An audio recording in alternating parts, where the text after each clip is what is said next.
ದೊಡ್ಡೋರು ಹೇಳ್ತಾರೆ ಇದು ನವರಂಗಿ ದುನಿಯಾ. ದುಡ್ಡಿದ್ದವ್ರ ಮುಂದೆ ಈ ಜಗತ್ತೇ ತಲೆ ಬಗ್ಸಿ ನಡೆಯುತ್ತೆ. ದುಡ್ಡಿಲ್ದೆ ಹೋದ್ರೆ ಹುಳ್ಕಡ್ಡಿ ಕೂಡ ಹಾವಾಗಿ ಬುಸ್ಕುಟ್ಟುತ್ತೆ ಅಂತ ಡಾಕ್ಟರ್ ರಾಜ್ಕುಮಾರ್ ಅವರು ಈ ಒಂದು ಡೈಲಾಗ್ ನ ಬಂಗಾರದ ಮನುಷ್ಯ ಸಿನಿಮಾದಲ್ಲಿ ಹೇಳಿದ್ದಾರೆ. ತುಂಬಾ ಚೆನ್ನಾಗಿ ಹೇಳಿದ್ದಾರೆ.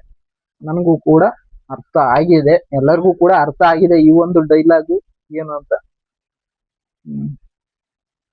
ವಿಷಯ ಏನಪ್ಪಾ ಅಂದ್ರೆ, ನಿಮ್ಗೆ ರೆಸ್ಪೆಕ್ಟ್ ಯಾಕೆ ಯಾರು ಕೂಡ ಕೊಡ್ತಾ ಇಲ್ಲ, ಇದೇ ಒಂದು ಕಾರಣ. ನಿಮ್ಮ ಹತ್ರ ದುಡ್ಡಿಲ್ಲ. ಮೊದ್ಲು ನಿಮ್ಗೆ ತುಂಬಾನೇ ರೆಸ್ಪೆಕ್ಟ್ ಸಿಗ್ತಾ ಇತ್ತು ಅಂದ್ರೆ ನಿಮ್ ಕೈಲಿ ದುಡ್ಡಿತ್ತು. ಅದಕ್ಕೋಸ್ಕರ ಎಲ್ರು ಕೂಡ ನಿಮ್ಗೆ ತುಂಬಾನೇ ರೆಸ್ಪೆಕ್ಟ್ ಕೊಟ್ಟು ಮಾತಾಡ್ತಾ ಇದ್ರು. ಒಂದ್ ಅರ್ಥ ಮಾಡ್ಕೊಳ್ಳಿ, ನಿಮ್ಗೆ ಇಲ್ಲಿ ಯಾವುದೇ ರೀತಿ ರೆಸ್ಪೆಕ್ಟ್ ಕೊಡ್ತಾ ಇಲ್ಲ. ನಿಮ್ಮ ಹತ್ರ ಇರೋ ದುಡ್ಡಿಗೆ ಮಾತ್ರ ರೆಸ್ಪೆಕ್ಟ್ ಕೊಡ್ತಾ ಇದ್ದಾರೆ. ಜನರು ನೋಡೋದು ನಿಮ್ಮ ಒಂದು ಮನ್ಸನ್ನಲ್ಲ, ನಿಮ್ಮ ಒಂದು ಮುಖನ ಅಲ್ಲ, ನಿಮ್ಮ ಹತ್ರ ದುಡ್ಡು ಎಷ್ಟಿದೆ ಅಂತ ಅದನ್ನ ಮಾತ್ರ ನೋಡ್ತಾರೆ. ಅದ್ರ ಮೇಲೆ ನಿಮ್ಗೆ ಯಾವ ರೀತಿ ರೆಸ್ಪೆಕ್ಟ್ ಕೊಡ್ಬೇಕು ಅದನ್ನ ಕೊಡ್ತಾರೆ. ಇದು ಎಲ್ಲರಿಗೂ ಕೂಡ ಅನ್ವಯಿಸುತ್ತೆ. ಹುಡುಗ ಹುಡುಗಿ ಎಲ್ಲ, ಅಂಕಲ್, ಹುಡುಗ ಹುಡುಗಿ, ದೊಡ್ಡವರು ಸಣ್ಣವರು ಎಲ್ಲರಿಗೂ ಕೂಡ ಇದು ಅನ್ವಯಿಸುತ್ತೆ. ಮತ್ತು ನೀವು ಯಾವೊಂದು ಫೀಲ್ಡ್ ಅಲ್ಲಿ ಇದ್ರ, ಯಾವೊಂದು ಕೆಲಸನ ಮಾಡ್ತಾ ಇದ್ರ ಅದ್ರ ಮೇಲೂ ಕೂಡ ನಿಮ್ಗೆ ರೆಸ್ಪೆಕ್ಟ್ ಸಿಗುತ್ತೆ. ಕೆಲವರು ಡಾಕ್ಟರ್ ಆಗಿರ್ತಾರೆ, ಅವರಿಗೆ ತುಂಬಾನೇ ರೆಸ್ಪೆಕ್ಟ್ ಸಿಗುತ್ತೆ. ಕೆಲವರು ತುಂಬಾನೇ ಫೇಮಸ್ ಆಗಿರ್ತಾರೆ, ತುಂಬಾ ಒಂದು ಕಂಟೆಂಟ್ ಕ್ರಿಯೇಷನ್ ಅಲ್ಲಿ ಒಂದು ಬಿರುಗಾಳಿಯನ್ನೇ ಸೃಷ್ಟಿ ಮಾಡಿರ್ತಾರೆ. ಅವರ ಒಂದು ಹೆಸರು ಯಾವ ರೀತಿ ಫೇಮಸ್ ಆಗಿರುತ್ತೆ, ಅವರಿಗೆ ತುಂಬಾನೇ ರೆಸ್ಪೆಕ್ಟ್ ಸಿಗುತ್ತೆ. ನಮ್ಮಂತ ಕಂಟೆಂಟ್ ಕ್ರಿಯೇಟರ್ ಇನ್ನು ಫೇಮಸ್ ಆಗಿಲ್ಲ, ನಮ್ಮಂತವ್ರಿಗೆ ಇನ್ನು ಕರೆಕ್ಟ್ ಆದ ರೆಸ್ಪೆಕ್ಟ್ ಸಿಗ್ತಾ ಇಲ್ಲ. ಮುಂದೆ ಸಿಗ್ಬೋದು. ಆ ರೀತಿ ಒಂದು ರೆಸ್ಪೆಕ್ಟ್ ಸಿಗುತ್ತೆ ನೀವು ಮಾಡೋ ಕೆಲಸ ಮತ್ತು ನಿಮ್ಮ ಹತ್ರ ಎಷ್ಟು ದುಡ್ಡಿದೆ. ಆಕ್ಚುಲಿ ಹೇಳ್ಬೇಕಂದ್ರೆ ದುಡ್ಡು ಮೇಲೇನೆ ನಿಮ್ಗೆ ರೆಸ್ಪೆಕ್ಟ್ ಕೊಡೋದು. ಮೊದ್ಲು ಎಲ್ಲ ನಿಮ್ಗೆ ರೆಸ್ಪೆಕ್ಟ್ ಕೊಡ್ತಾ ಇದ್ರು, ಈಗ ಕೊಡ್ತಾ ಇಲ್ಲ ಅಂದ್ರೆ ನಿಮ್ಮ ಹತ್ರ ದುಡ್ಡು ಇಲ್ಲ. ಅದಕ್ಕೋಸ್ಕರ ಈಗ ನೀವು ಯಾವ ರೀತಿ ರೆಸ್ಪೆಕ್ಟ್ ನ ತಗೋಬೇಕು, ಚೇಂಜ್ ಆದವರು ಯಾವ ರೀತಿ ನಿಮ್ಗೆ ಮತ್ತೆ ರೆಸ್ಪೆಕ್ಟ್ ಕೊಡೋ ಹಾಗೆ ಮಾಡ್ಬೇಕು, ಯಾವ ರೀತಿ ನಮ್ಗೆ ಯಾಕೆ ಯಾರು ರೆಸ್ಪೆಕ್ಟ್ ಕೊಡ್ತಾ ಇಲ್ಲ, ಇದಷ್ಟೇ ಕಾರಣನ ಇನ್ನೂ ಇದಾವ, ಎಲ್ಲ ಕೂಡ ಕಂಪ್ಲೀಟ್ ಆಗಿ ಈ ಒಂದು ವಿಡಿಯೋನ ತಿಳಿಸ್ತಾ ಇದೀನಿ. ಚಾನಲ್ ನ ಹೊಸದಾಗಿ ನೋಡ್ತಾ ಇದ್ರೆ ದಯವಿಟ್ಟು ಸಬ್ಸ್ಕ್ರೈಬ್ ಮಾಡ್ಕೊಂಡು ಸಪೋರ್ಟ್ ಮಾಡಿ.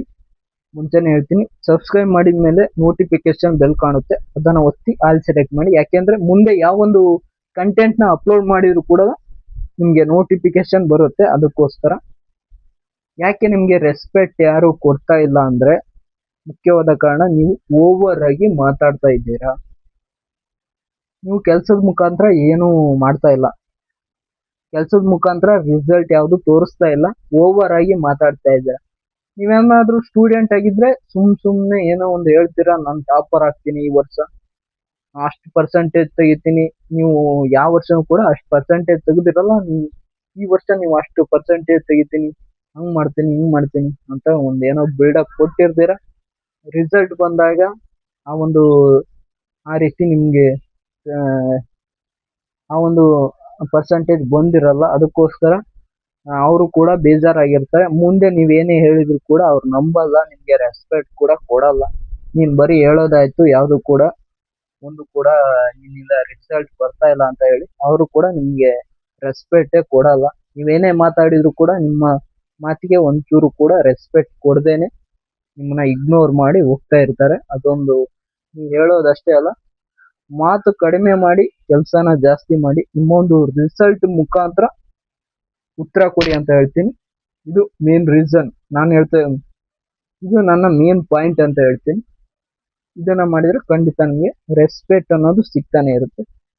ಕೆಲವರು ಏನೋ ಒಂದು ಮನಸ್ತಾಪ ಆಗಿರ್ಬೋದು ಅವ್ರ ಜೊತೆ, ಅದಕ್ಕೋಸ್ಕರ ನಿಮ್ಮ ಜೊತೆ ಅವ್ರು ಮಾತಾಡ್ತಾ ಇರಲ್ಲ, ನಿಮ್ಗೆ ರೆಸ್ಪೆಕ್ಟ್ ಕೊಡ್ತಾ ಇರಲ್ಲ. ನಿಮ್ಮಿಂದ ಅವ್ರಿಗೆ ಏನೋ ಆಗಿರ್ಬೋದು, ಅದಕ್ಕೋಸ್ಕರನೂ ಇರ್ಬೋದು ರೆಸ್ಪೆಕ್ಟ್ ಅವ್ರು ಕೊಡ್ತಾ ಇರಲ್ಲ.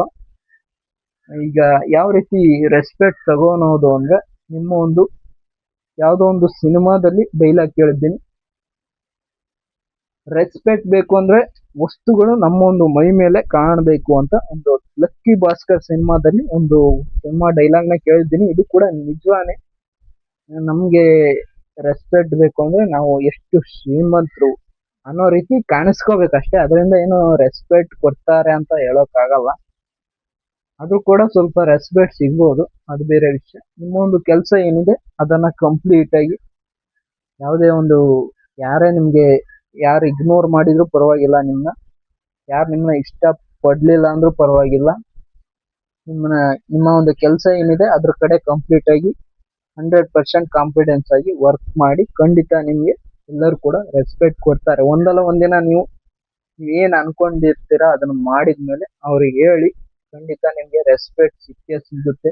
ನಿಮ್ಮ ಒಂದು ರಿಸಲ್ಟ್ ಮುಖಾಂತರ ಅವರಿಗೆ ಉತ್ತರ ಕೊಡಿ, ಖಂಡಿತ ನಿಮ್ಗೆ ರೆಸ್ಪೆಕ್ಟ್ ಸಿಕ್ಕೇ ಸಿಗುತ್ತೆ. ನಿಮ್ಮ ಒಂದು ಮಾತಿನ ಮುಖಾಂತರ ನೀವು ಏನೇ ಹೇಳಿದ್ರು ಕೂಡ ಅವರು ಅದನ್ನ ಇಗ್ನೋರ್ ಮಾಡಿ ಮುಂದೆ ಹೋಗ್ತಾ ಇರ್ತಾರೆ. ಅದಕ್ಕೋಸ್ಕರ ಯಾರು ಕೂಡ ನಿಮ್ಮನ್ನ ನಂಬೋದೇ ಇಲ್ಲ. ನಿಮ್ಮನ್ನ ನಂಬಿಲ್ಲ ಅಂದ್ರೆ ರೆಸ್ಪೆಕ್ಟ್ ಅಂತ ಸಿಗೋದೇ ಇಲ್ಲ. ಅದು ಮನೇಲಿ ಆಗಿರ್ಬೋದು, ಹೊರಗಡೆ ಆಗಿರ್ಬೋದು, ಎಲ್ಲ ಬೇರೆ ಕಡೆ ಎಲ್ಲರೂ ಆಗಿರ್ಬೋದು.